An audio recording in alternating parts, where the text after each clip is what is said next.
101 से लेकर के 200 तक क्वेश्चन हो चुके हैं। तो आज हमारा पार्ट नंबर 3 होगा, यानी क्लास तीसरा होगा, जिसमें हम 200 से लेकर के 300 तक के क्वेश्चन को देखने वाले हैं फुल डिस्कशन के साथ। अगर चैनल पे आप नए हैं तो प्लीज़ लाइक एंड सब्सक्राइब करना नहीं भूलिएगा। तो चलिए स्टार्ट करते हैं। तो चलिए सबसे पहला हमारा क्वेश्चन देखिए क्या दिया है। तो चलिए क्वेश्चन हमारे यहाँ पे दिया है कि हरिजन सेवक संघ की स्थापना के समय इसका नाम अस्पृश्यता निवारण संघ था। इसके संस्थापक अध्यक्ष कौन थे? तो ध्यान दीजिएगा, घनश्याम दास बिरला थे। ऑप्शन नंबर बी करेक्ट हो जाएगा।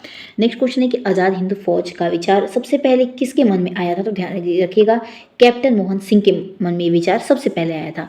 नेक्स्ट है ब्रिटिश सार्वजनिक सभा की स्थापना 1843 में किसने की थी? तो ध्यान रखिएगा, दादा भाई नौरोजी के द्वारा किया गया। ओके। नेक्स्ट क्वेश्चन है कि 1905 में लंदन में इंडिया हाउस की स्थापना किसने की थी? तो ध्यान रखिएगा, ये श्यामाजी कृष्ण वर्मा के द्वारा किया गया था। ऑप्शन नंबर 1 करेक्ट आंसर हो जाएगा। ओके।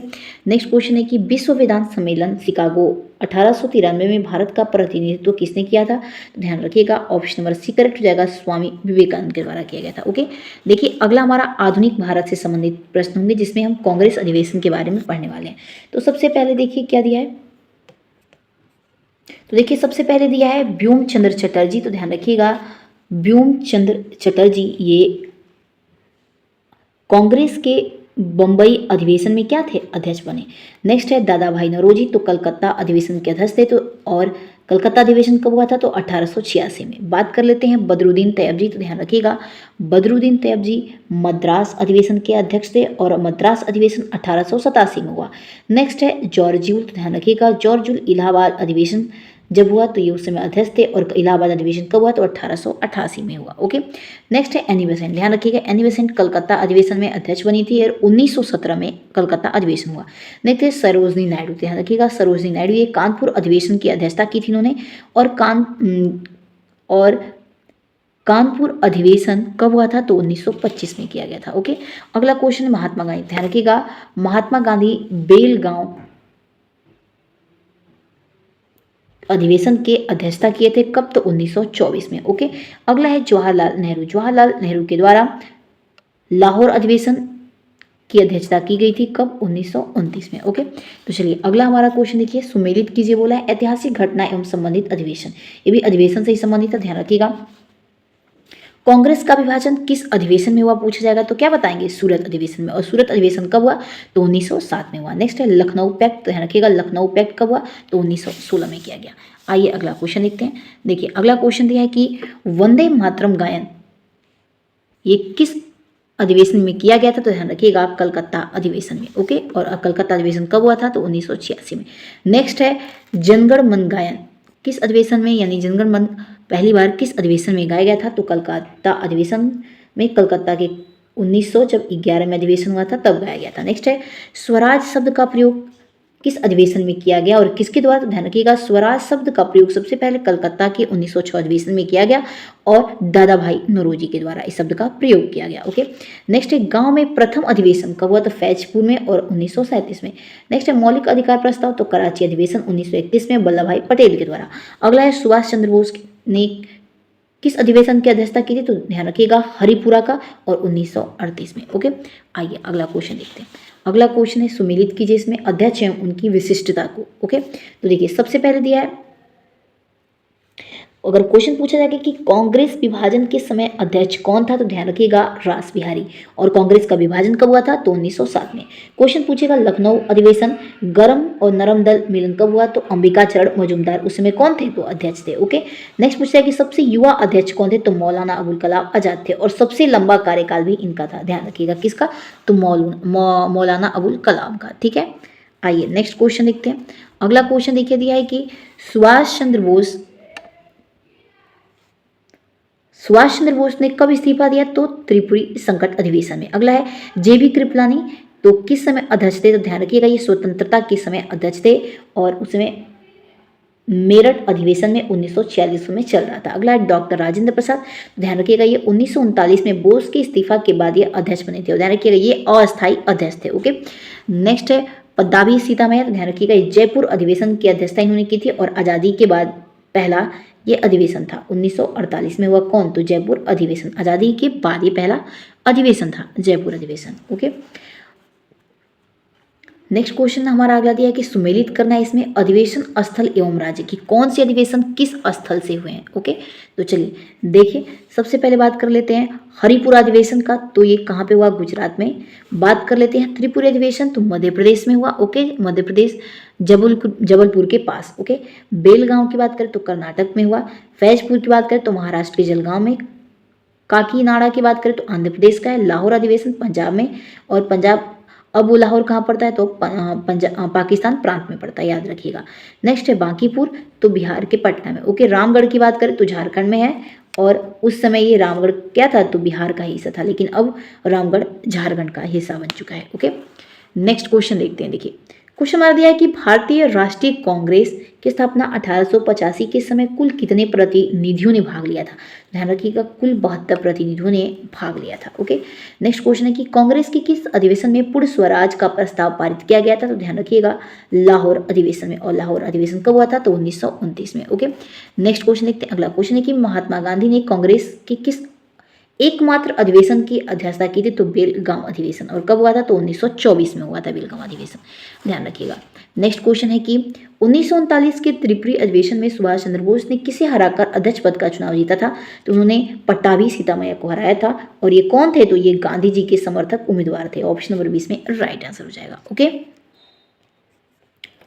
नेक्स्ट क्वेश्चन देखते हैं। अगला क्वेश्चन है कि स्वतंत्रता प्राप्ति के बाद 1947 कांग्रेस के अध्यक्ष कौन थे। तो ध्यान रखिएगा, जेबी कृपलानी थे। ओके, तो चलिए नेक्स्ट क्वेश्चन देखते हैं। अगला क्वेश्चन देखिए क्या दिया है। अगला क्वेश्चन दिया है कि कांग्रेस के सबसे युवा अध्यक्ष कौन बने थे। तो ध्यान रखिएगा, मौलाना अबुल कलाम आजाद बने थे, और सबसे अधिक दिनों के लिए यही अध्यक्ष बने थे, याद रखिएगा। ओके, अगला क्वेश्चन है कि वंदे मातरम पहली बार 1896 के कलकत्ता अधिवेशन में गाया गया, उस समय अध्यक्ष कौन थे। तो ध्यान रखिएगा, उस समय अध्यक्ष रहमतुल्लाह सयानी थे। Option number A right answer हो जाएगा। ओके, नेक्स्ट है 1921 के कराची अधिवेशन जिसमें मौलिक अधिकारों का प्रस्ताव आया, उसकी अध्यक्षता किसने की थी। तो ध्यान रखिएगा, सरदार वल्लभ भाई पटेल ने किया था। ओके, अगला क्वेश्चन है कि कांग्रेस के प्रथम अंग्रेज यूरोपीय अध्यक्ष कौन थे। तो ध्यान रखिएगा, जॉर्ज यूल थे। Option number C right answer हो जाएगा। और ध्यान रखिएगा, ये जॉर्ज यूल इलाहाबाद अधिवेशन की अध्यक्षता इन्होंने की थी, कब, तो 1888 में।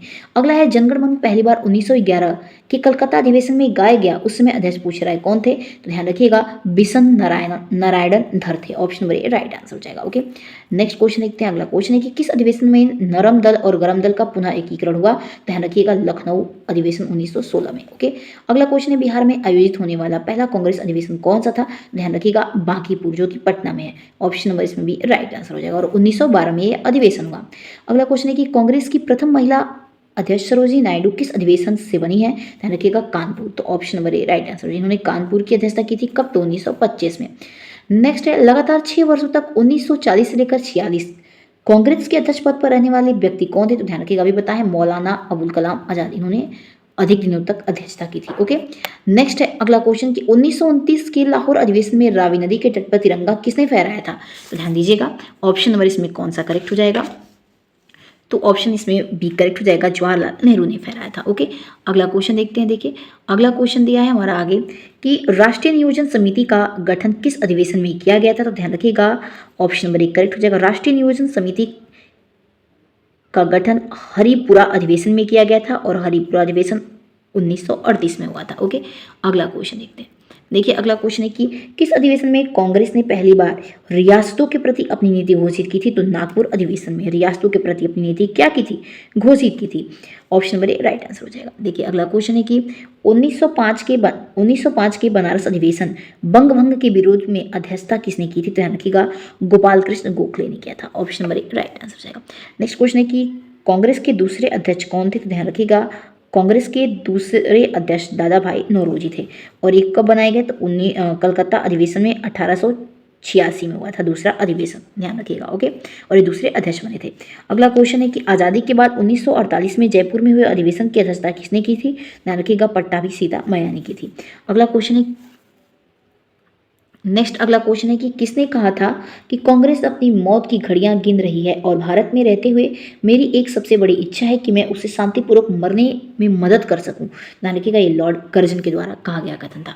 आइए अब नेक्स्ट है विश्व ऐतिहासिक और प्रमुख घटना एवं विकास से संबंधित इसमें कोई प्रश्न है। ओके, तो इसमें सुमेलित करने के लिए बोल रहा है क्रांतियां और युद्ध, यानी कि कौन सी क्रांतियां किस युद्ध से संबंधित है। ध्यान रखिएगा, अमेरिकी क्रांति कब हुई थी, तो 1776 में हुई थी, ओके, और 4 जुलाई को, और ये फिलाडेल्फिया सम्मेलन से संबंध रखती है। बात कर लेते हैं फ्रांस क्रांति, तो 1789 में हुआ था और बास्तील का इस समय पतन हुआ था। रूसी क्रांति की बात करें तो 1917 में हुआ और जारशाही का इसी समय अंत हुआ। औद्योगिकरण क्रांति की बात करें तो इंग्लैंड में हुआ था। चीनी क्रांति की बात करें तो 1911 में हुआ था। गौरवपूर्ण क्रांति की बात करें तो 1688 में इंग्लैंड में हुआ था। वाटरलू युद्ध की बात करें तो 1815 में, जिसमें नेपोलियन को सेंट हेलेना भेज दिया गया। क्रीमिया का युद्ध की बात करें तो ये 1854 से लेकर के 56 तक चला। इसमें रूस की क्या हुई थी, तो हार हो गई थी, ओके। आइए नेक्स्ट क्वेश्चन देखते हैं। अगला इसमें भी है सुमेलित करना है। प्रथम एवं द्वितीय विश्व युद्ध के बारे में प्रश्न है। देखिए प्रथम विश्व युद्ध की शुरुआत कब हुई थी, तो ध्यान रखिएगा 1914 को हुई थी। कब, तो 28 जुलाई को। अगला है तात्कालिककरण, तो सेराजेवा हत्याकांड से हुआ था, ओके। वर्सराय की संधि की बात करें तो 1919 में हुआ था, ओके। द्वितीय विश्व युद्ध की शुरुआत कब हुई थी, तो 1939 में हुई थी और जर्मनी का पोलैंड पर क्या हुआ, उसमें आक्रमण किया गया। अमेरिका का प्रवेश, तो बात करें तो पर्ल हार्बर पर हमला 1941 में हुआ था। हिरोशिमा पर परमाणु बम कब गिराया गया, तो 6 अगस्त 1945 में, ओके। नेक्स्ट यूएनओ की स्थापना कब हुई थी, तो 1945 में और 24 अक्टूबर को हुई थी, ओके। देखिए नेक्स्ट अगला है नागासाकी पर परमाणु बम कब गिराया गया, तो ध्यान रखिएगा ये 9 अगस्त 1945 को गिराया गया, ओके।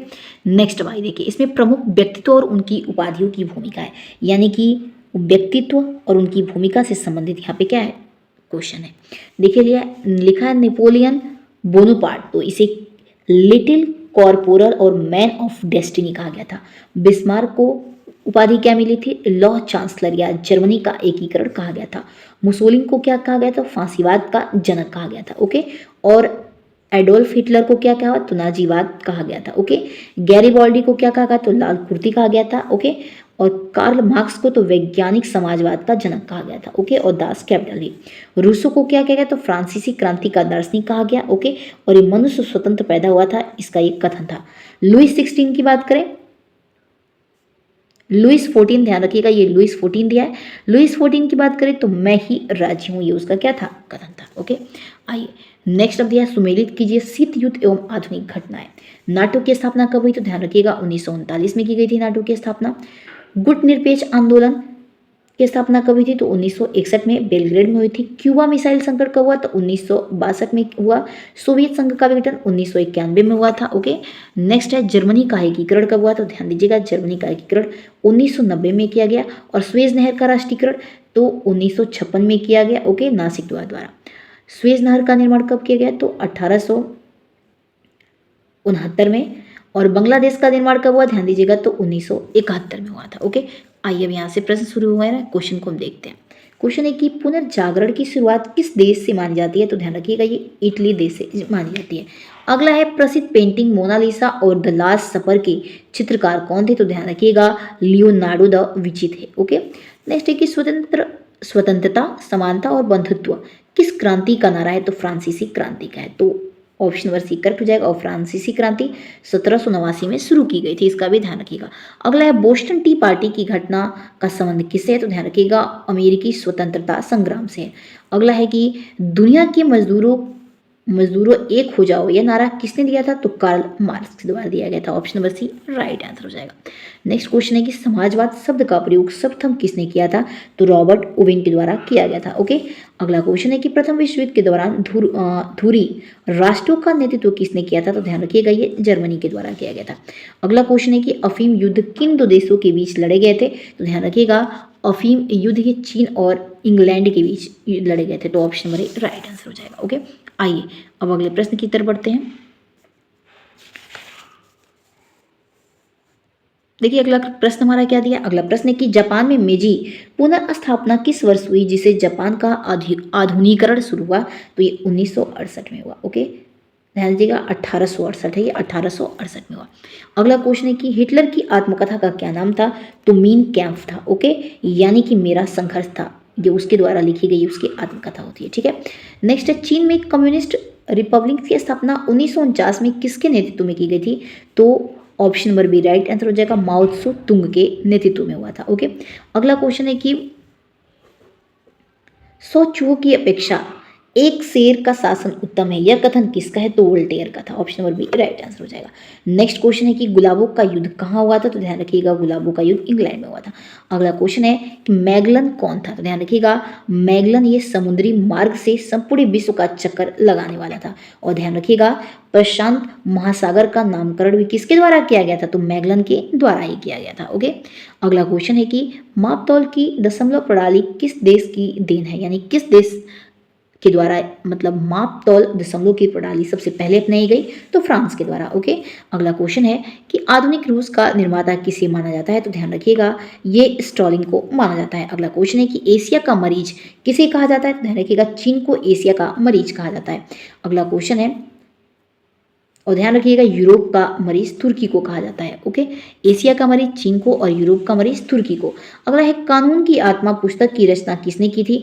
तो मॉन्टेस्क्यू के द्वारा किया गया था। Okay, option number A right answer हो जाएगा। ओके, और शक्ति पृथक्करण का सिद्धांत मॉन्टेस्क्यू के द्वारा ही दिया गया था, इसका भी आप ध्यान रखिएगा।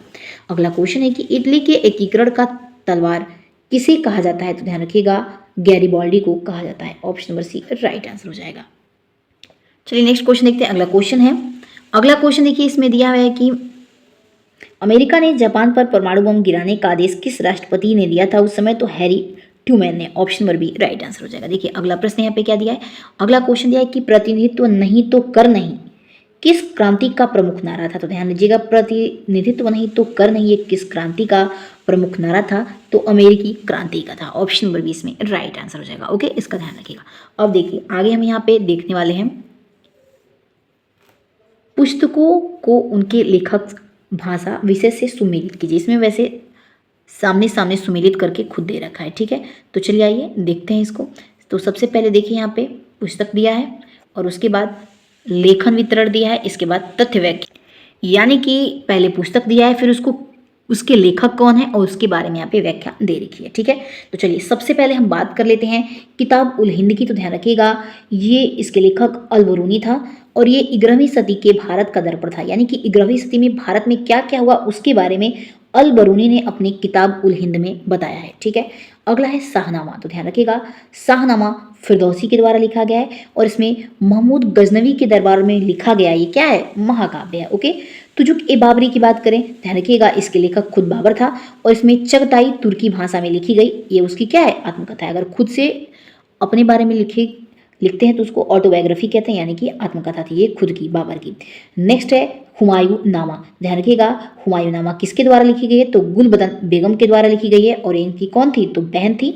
और इसमें हुमायूं के जीवन पर आधारित मुगल घरेलू जीवन की इसमें क्या है? झलक को गुलबदन बेगम ने दर्शाया है। ओके, नेक्स्ट देखते हैं अकबरनामा। तो ध्यान रखिएगा अकबरनामा अबुल फजल के द्वारा लिखी गई थी और इसका तीसरा भाग आईने अकबरी कहलाता है। ध्यान रखिएगा अकबरनामा का तीसरा भाग क्या कहलाता है? तो आईने ए अकबरी कहते हैं उसे, ठीक है।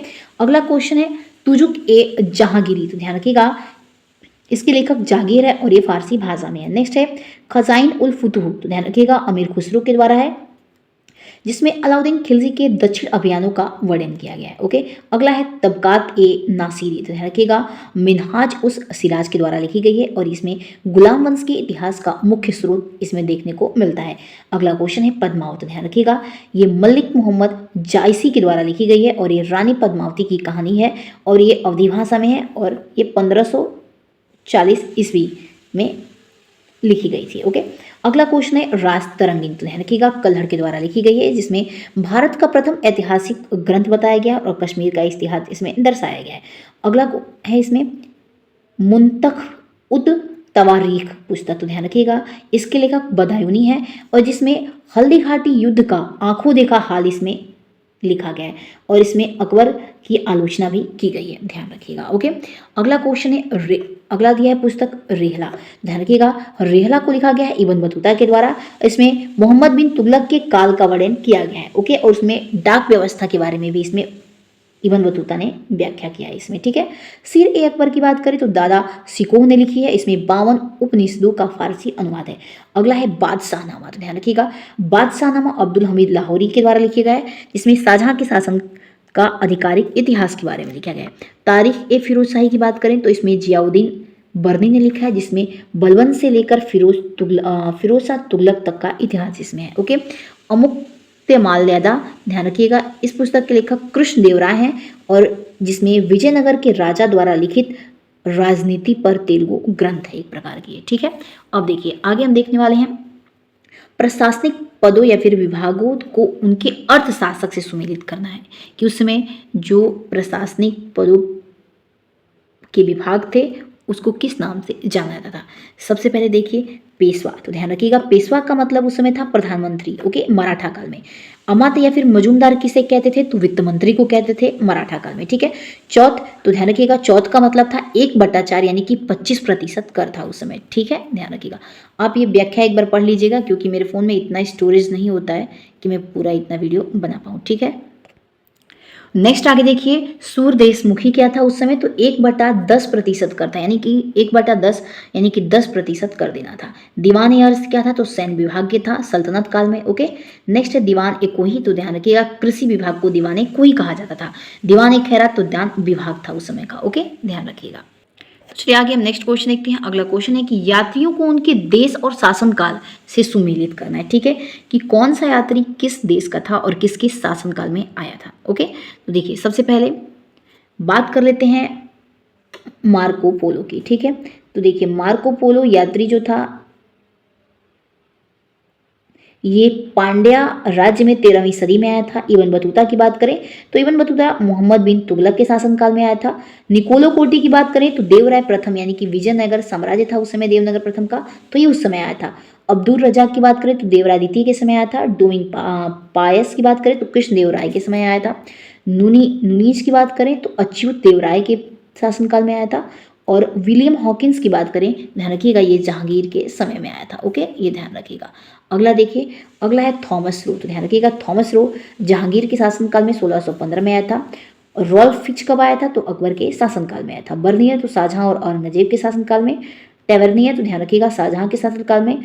मनुची तो औरंगजेब के शासनकाल में। पीतर मुंडी की बात करें तो ये भी शाहजहां के शासनकाल में। और ध्यान रखिएगा अल बरूनी महमूद गजनवी के शासनकाल में आया था, ओके।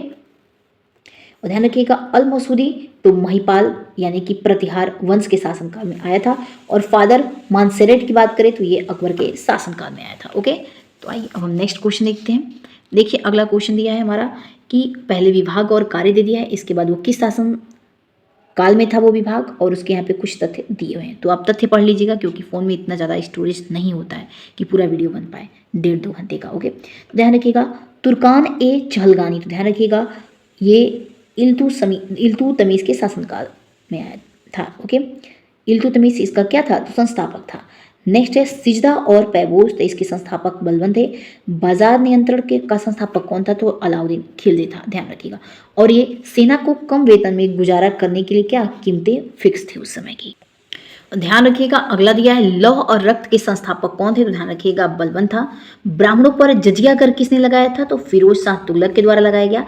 आगरा शहर किसके द्वारा बसाया गया, तो सिकंदर लोदी के द्वारा बसाया गया। अगला है गज ए सिकंदरी किसके द्वारा लाया गया, तो सिकंदर लोदी के द्वारा। और इबादत खाना भी किसके द्वारा, इबादत खाना के संस्थापक या फिर किसके द्वारा ये शुरू किया गया था, तो अकबर के द्वारा। अगला है हमारा दीन ए इलाही, तो ध्यान रखिएगा अकबर के द्वारा ये शुरू किया गया था। नेक्स्ट है न्याय की जंजीर, तो जहांगीर के द्वारा शुरू किया गया था।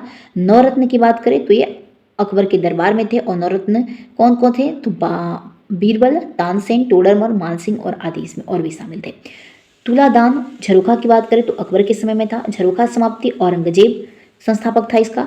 गोरिल्ला युद्ध कब हुआ था, तो शिवाजी के शासनकाल में। खालसा पंथ की शुरुआत या फिर नींव किसने रखी, तो गुरु गोविंद सिंह के द्वारा रखी गई, ओके। नेक्स्ट है सांकेतिक मुद्रा, तो मोहम्मद बिन तुगलक के शासनकाल में, ओके। तो चलिए आइए अब हम आगे देखते हैं। अगला देखिए इसमें हमारा क्वेश्चन दिया हुआ है कि किस मुगल शासक के काल में उपनिषदों का फारसी अनुवाद सिर ए अकबर नाम से किया गया था, ध्यान रखिएगा शाहजहां का, ओके। अगला क्वेश्चन है कि मराठा प्रशासक में सुमंत का कार्य क्या था, तो विदेश मंत्री। सुमंत मतलब foreign minister, okay. Next question है कि विजयनगर साम्राज्य आने वाला यात्री निकोला कोटी किस देश का निवासी था, तो ध्यान रखिएगा ये इटली देश का निवासी था। अगला क्वेश्चन देखिए क्या है, अगला है कि अकबर की भू राजस्व प्रणाली 10 साला बंदोबस्त का वास्तविक निर्माता कौन था? तो राजा टोडरमल थे। ऑप्शन नंबर बी करेक्ट हो जाएगा। नेक्स्ट क्वेश्चन है कि कोई राजा इतना दयालु, सहानुभूति रखने वाला, विद्वानों और वृद्धों के प्रति श्रद्धालु अपने प्रयास में कभी नहीं हुआ। यह कथन किसका था? तो कुतुबुद्दीन ऐबक का था। Option number D right answer हो जाएगा। अगला क्वेश्चन है कि शिवाजी के शासन में सर ए नौबत का पद किससे संबंधित था? तो मुख्य सेनापति से संबंधित था। ओके, अगला क्वेश्चन है कि रेहला नामक पुस्तक किस भाषा में लिखी गई थी? ध्यान रखिएगा, और रेहला नामक पुस्तक ये अरबी की भाषा में लिखी गई थी। अगला क्वेश्चन है कि निम्नलिखित में से कौन सा युग्म सुमेलित नहीं है? तो ध्यान रखिएगा, डी हमारा सुमेलित नहीं है। बाकी सभी गुलबदन बेगम के द्वारा हुमायूंनामा लिखा गया है, अबुल फजर ने अकबरनामा लिखा है, और अब्दुल हामिद लाहौरी के द्वारा बादशाह नामा लिखा गया है। ओके, लेकिन तुजुक ए जहांगीरी, ध्यान रखिएगा, ये जहांगीर के द्वारा लिखी गई। किसके द्वारा? तो जहांगीर के द्वारा लिखी गई, न कि अमीर खुसरो के द्वारा लिखी गई है। ठीक है, नेक्स्ट क्वेश्चन देखते हैं। किस मुगल शासक ने तंबाकू के प्रयोग पर पूर्ण प्रतिबंध लगा दिया था, यानी कि रोक लगा दिया गया था? जहांगीर के द्वारा तंबाकू पर पूरा रोक लगा दिया गया था। ओके, नेक्स्ट क्वेश्चन है कि 2 अस्पा और 3 अस्पा प्रथा किसके शासनकाल में शुरू की गई थी? तो जहांगीर के शासनकाल में। अगला क्वेश्चन है कि दिल्ली सल्तनत के किस सुल्तान ने नवरोज त्योहार मनाना शुरू किया था? तो बलबन ने। अगला क्वेश्चन है कि तकावी क्या था? तो ध्यान रखिएगा, तकावी किसानों को दिया जाने वाला कृषि क्या था? ऋण था। ओके, नेक्स्ट क्वेश्चन है कि औरंगजेब कौन सा वाद्य यंत्र बजाने में निपुण था? तो ध्यान रखिएगा, औरंगजेब वीणा बजाने में निपुण था। चलिए नेक्स्ट क्वेश्चन देखते हैं। अगला क्वेश्चन है कि मराठा मैकियावेली किसे कहा जाता है? तो ध्यान रखिएगा, नाना फडणवीस को कहा जाता है। अगला क्वेश्चन है मुगल काल में बंदरगाहों के प्रमुख को क्या कहा जाता था? तो ध्यान रखिएगा, उसे हम मीर ए बहर कहते थे। अगला क्वेश्चन है कि सूची पहले को दूसरे से मिलान करना है। ध्यान रखिएगा, पानीपत का पहला युद्ध कब लड़ा गया था? तो ध्यान रखिएगा, ये 1556 में लड़ा गया था। खानवा का युद्ध 1527 में लड़ा गया था, और चौसा का युद्ध 1539 में, और हल्दीघाटी का युद्ध तो 1576 में। तो देखिए इसमें ऑप्शन नंबर ए हमारा एकदम राइट आंसर हो जाएगा। ओके, ध्यान दीजिएगा, एक बार और देख लीजिए। देखिए, पानीपत का प्रथम युद्ध 1526 में, खानवा का युद्ध 1527 में, और चौसा का युद्ध 1539 में लड़ा गया था। हल्दीघाटी का युद्ध 1576 में। तो ऑप्शन नंबर हमारा इसमें राइट आंसर हो जाएगा। ओके, नेक्स्ट क्वेश्चन देखिए। अगला क्वेश्चन देखिए, हमारी पॉलिटी से क्वेश्चन आ रहा है, यानी कि राज व्यवस्था से है। तो देखिए, भारतीय राज व्यवस्था से इसमें दिया है, और महत्वपूर्ण इसमें क्या दिए हैं? अनुच्छेद दे रखे हैं। तो सबसे पहले देखते हैं, ध्यान रखिए, विधि के समक्ष समानता का अनुच्छेद किसमें है? तो अनुच्छेद 14 में बात कही गई है। अस्पृश्यता का अंत किसमें कहा गया? तो अनुच्छेद 17 में है। उपाधियों का अंत अनुच्छेद 18 से संबंधित है। प्राण एवं दैहिक स्वतंत्रता, ध्यान रखिएगा, यह अनुच्छेद 21 में है, या फिर जीवन का अधिकार 21 में है। ध्यान रखिएगा, बच्चों को शिक्षा का अधिकार अनुच्छेद 21 ए में लिखा गया, और ध्यान रखिएगा ये 86वां संशोधन में किया गया था। संवैधानिक उपचारों का विचार किसमें है? तो ध्यान रखिएगा 32 में है। ओके, और इसे संविधान की आत्मा भी कहा गया है। किसे? अनुच्छेद 32 को। ओके, अगला क्वेश्चन है कि अल्पसंख्यक हितों का संरक्षण अनुच्छेद 29 में है। बाल श्रम निषेध किस में है? ध्यान रखिएगा, यानी कि बालकों के द्वारा काम नहीं करवाना, इसमें किस अनुच्छेद में कहा गया है? तो अनुच्छेद 24 में कहा गया है। ठीक है, नेक्स्ट अब देखिए, आगे हमारा दिया है कि नीति निर्देशक तत्व और मौलिक कर्तव्य से संबंधित दिया है। यहाँ पे ध्यान रखिएगा, ग्राम पंचायतों का गठन, तो ध्यान रखिएगा ये अनुच्छेद 40 में किया गया, और गांधीवाद सिद्धांत पर। नेक्स्ट है समान नागरिक संहिता, तो अनुच्छेद 44 में है। गौ हत्या निषेध या फिर पशुपालन से संबंधित अनुच्छेद 48 है।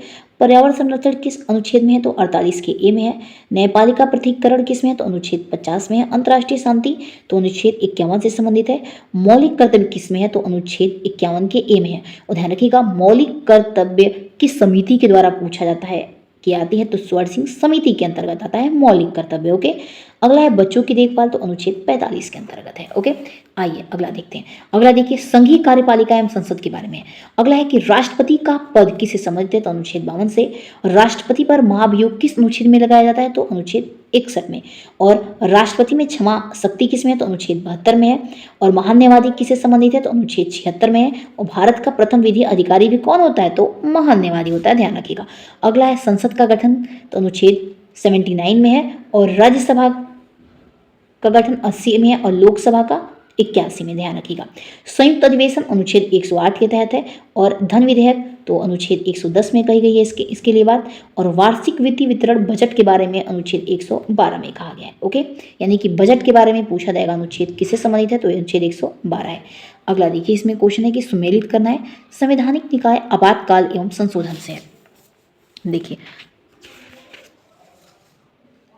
देखिए यहाँ पे दिया है CAG अनुच्छेद किससे संबंधित है, ध्यान रखिएगा 148 से, वित्त आयोग अनुच्छेद 210 से है, निर्वाचन आयोग अनुच्छेद 324 से है, और राष्ट्रीय आपातकाल ध्यान रखिएगा 352 से, यानी कि युद्ध या फिर बाहरी आक्रमण जब लगता है हमारे देश पर तो उसमें राष्ट्रीय आपातकाल जारी किया जा सकता है, तो अनुच्छेद 352 के तहत कहा गया है उसमें, ठीक है, ध्यान रखिएगा। अगला देखिए क्वेश्चन क्या है, अगला है कि राष्ट्रपति शासन तो अनुच्छेद 356 में है, वित्तीय आपातकाल तो अनुच्छेद 360 में इसके लिए कहा गया है। और ध्यान रखिएगा वित्तीय आपातकाल भारत में अभी तक कभी भी नहीं लगा है। ध्यान रखिएगा क्वेश्चन पूछा जाता है कि कौन सा आपातकाल अभी तक हमारे देश में कभी नहीं लगा है, तो ध्यान रखिएगा वित्तीय आपातकाल अनुच्छेद 360 के तहत है, जो हमारे देश में कभी नहीं लागू किया गया। ओके, नेक्स्ट है संवैधानिक संशोधन किसमें है, तो संविधान के बारे में संशोधन ही खुद 368 में कही गई है बात। ओके, अनुच्छेद 368 में। संघ की राजभाषा तो 343 में कही गई है। ओके, और कुल टोटल कितने राजभाषा है, तो 42 है, 22 है, सॉरी, टोटल कितने लैंग्वेज है हमारे राजभाषा के अंतर्गत, ध्यान रखिएगा टोटल लैंग्वेज है 22। ओके, नेक्स्ट क्वेश्चन देखते हैं। देखिए अगला क्वेश्चन देखते हैं। क्वेश्चन इसमें दिया है कि संविधान के अनुच्छेद 1 में भारत को क्या कहा गया है, तो ध्यान रखिएगा भारत को राज्यों का संघ कहा गया है। ओके, अगला क्वेश्चन है कि डॉक्टर भीमराव अंबेडकर ने किस अनुच्छेद को संविधान का आत्मा कहा है, तो इनके द्वारा अनुच्छेद 32 को संविधान का आत्मा कहा गया है। ठीक है, और ये संविधान अनुच्छेद 32 क्या है, तो संवैधानिक उपचारों का अधिकार है इसमें। ठीक है, नेक्स्ट है राष्ट्रपति को अध्यादेश जारी करने की शक्ति किस अनुच्छेद में है, तो ध्यान रखिएगा राष्ट्रपति को अध्यादेश जारी करने की शक्ति अनुच्छेद 123 में है। अगला क्वेश्चन है कि अस्पृश्यता का अंत किस अनुच्छेद में इसके बारे में कहा गया है, तो अनुच्छेद 17 में कहा गया है। ओके, अगला क्वेश्चन है कि भारतीय संविधान का कौन सा अनुच्छेद प्रेस की स्वतंत्रता सुनिश्चित करता है, तो ध्यान रखिएगा अनुच्छेद 19 के पहले के ए में है। ठीक है, वाक एवं अभिव्यक्ति यानी कि बोलने की क्या है, स्वतंत्रता। नेक्स्ट है वित्त आयोग के गठन का प्रावधान किस अनुच्छेद में है, तो 280 में है। ओके, नेक्स्ट क्वेश्चन है कि कौन सा अनुच्छेद संसद को संविधान में संशोधन करने की शक्ति देता है, तो अनुच्छेद 368 देता है संसद को संविधान में संशोधन करने की शक्ति। अगला क्वेश्चन है भारत के महान न्यायवादी की नियुक्ति किस अनुच्छेद के तहत होती है, ध्यान रखिएगा भारत के महान न्यायवादी की नियुक्ति अनुच्छेद 76 होती है। Option number A right answer हो जाएगा। नेक्स्ट क्वेश्चन देखते हैं। अगला क्वेश्चन है कि धन विधेयक की परिभाषा किस अनुच्छेद में दी गई है, तो ध्यान रखिएगा ऑप्शन नंबर सी करेक्ट हो जाएगा, यानी कि अनुच्छेद 110 में दी गई है। नेक्स्ट क्वेश्चन देखते हैं। अगला क्वेश्चन है कि राज्यों में राष्ट्रपति शासन लगाने का आधार कौन सा अनुच्छेद है, तो 356 है। ओके, अगला क्वेश्चन है कि समान नागरिक संहिता का उल्लेख किस अनुच्छेद में है, तो अनुच्छेद 44 में किया गया है 129 के तहत। अगला क्वेश्चन है कि लोकसभा में एंग्लो इंडियन समुदाय के प्रतिनिधित्व का प्रावधान किस अनुच्छेद में है, तो ध्यान रखिएगा 331 में। ध्यान रखिएगा अब ये समाप्त कर दिया गया है। ओके, और ये 104वें संशोधन में समाप्ति से किया गया था एंग्लो इंडियन समुदाय को, ध्यान रखिएगा। ओके, नेक्स्ट क्वेश्चन देखते हैं। अगला क्वेश्चन है कि संयुक्त अधिवेशन बुलाने का प्रावधान किस अनुच्छेद में है, तो 108 अनुच्छेद में। अगला क्वेश्चन है वार्षिक वित्तीय विवरण शब्द, ध्यान रखिएगा वार्षिक वित्तीय विवरण शब्द का प्रयोग किस अनुच्छेद में है, तो अनुच्छेद 112 में है। ओके, नेक्स्ट क्वेश्चन है कि बाल श्रम निषेध किस अनुच्छेद में है, तो अनुच्छेद 24 में कहा गया बाल श्रम निषेध के बारे में। अगला क्वेश्चन है कि राज्यपाल की नियुक्ति किस अनुच्छेद के तहत होती है, तो अनुच्छेद 155 के तहत। Option number B right answer हो जाएगा। अगला क्वेश्चन है कि अंतर्राष्ट्रीय शांति और सुरक्षा को बढ़ावा देना किस अनुच्छेद में इसका वर्णन किया गया है, तो ध्यान रखिएगा अनुच्छेद 51 में किया गया। ओके, तो चलिए दोस्तों मिलते हैं अपने अगले वीडियो में। अगर वीडियो पसंद आए तो प्लीज़ इसे अधिक से अधिक लाइक से सब्सक्राइब जरूर करिएगा, ताकि हमारा मनोबल बढ़ा रहे और ऐसे इंपॉर्टेंट वीडियो हम लाते रहें। तब तक के लिए आप अपना ध्यान रखिएगा। जय हिंद, जय भारत।